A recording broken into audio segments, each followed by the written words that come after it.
We are all like the nerve ends on your own skin. See, at every point on your skin, there's a little nerve end going beep and getting information from the outside world. Another and another and another, all over. And they all constitute your total sensitivity. So in the same way, when all these people sitting around here, with their little eyes and little ears and things, they're going beep, and they're all really one common center called I, which is looking at itself from ever so many different points of view. Only, we are so close to it, and we are so absorbed in the different ways each one of them is doing, that we neglect the community underneath. But we don't realize, you see, that just as we know how to do this, we know equally well how to turn the sun into light, how to blue the sky, how to blow the wind, how to wave the ocean, how to digest food, and I might add, to be digested and transformed, but the pattern keeps going, and it's always you. Only you see, you have this marvelous capacity to transform yourself without knowing that you're doing it. Therefore, you keep surprising yourself, and therefore you keep on doing it. Because if you didn't surprise yourself, you wouldn't go on doing it. It's just the very fact, you see, that you seem to be the victims of a thing you don't understand, and that you seem to conclude your life every time in a wipeout called death, where all your control goes, is just exactly that opposite condition to what you call being alive that allows you to be alive.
One of the first things which everybody should understand is that every creature in the universe that is in any way sensitive and in any manner of speaking conscious regards itself as a human being.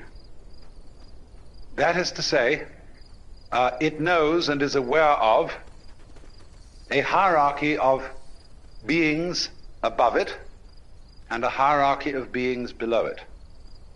If you take such a tiny creature as a fruit fly, which lives only a few days, it is aware of all sorts of weird little animals and objects and spores floating in the atmosphere which we don't even notice unless we've got a microscope around. And it criticizes them as being inferior animals and all that sort of thing, whereas human beings are things that it doesn't comprehend. They're as much outside its intellect as a quasar is outside ours. And we see these far-off objects floating in the heavens, and we have only the vaguest idea of what they may be. But there is, I think, a fundamental principle that everybody must understand, and that is the principle of relativity.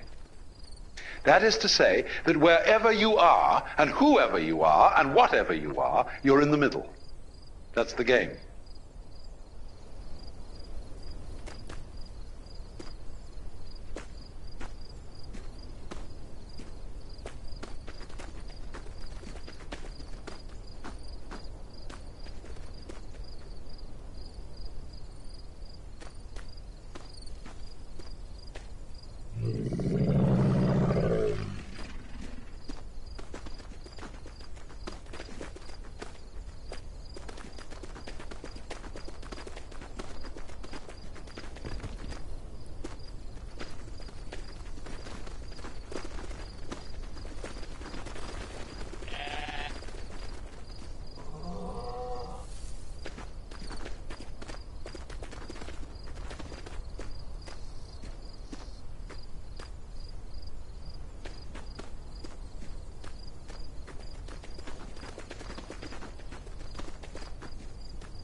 when you stand and you can see a horizon all around you to exactly the same distance, you're in the center of a circle because your senses extend a certain direction in all directions and therefore give you the impression of being in the middle.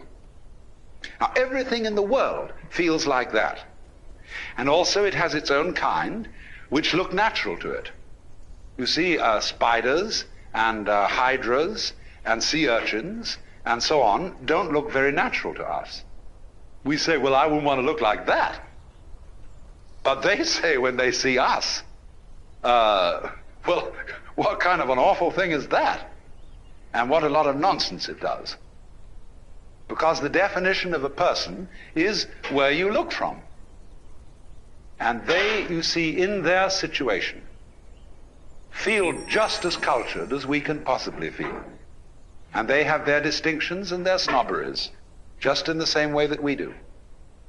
Because you see, they dig all sorts of things that we don't even notice. We think a person is cultured because they play the piano or the violin or they read poetry or they have a big library and they have paintings all around and they have a fancy house and so on, and we say, well, there's a person of culture, and we can see at once that this is really some rather elegant human being. But when you get down into the world of fishes, they have exactly the same thing. Only, instead of depending on collecting a lot of books and things like that, it is the precise way, the very subtle wiggles of a tail, the little tremors of vibration that makes one fish a very superior fish as compared with other fish. And all the other fish look at that one and say, oh my, to be like that, what a genius. To be able to do just that little extra thing, see? Because they're very sensitive. Even airplanes in formation can't begin to do what birds and fish can do in their communal swirling dances that they do.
Here is a very strange thing. That every creature, therefore, which feels that it is human, and which knows that it's there in the same way as you know you're here, experiences being here as constituting a sort of blockage, the sensation of a certain tension which constitutes the feeling of I-ness, of there-ness, of being here. Because after all, every creature is a particular form.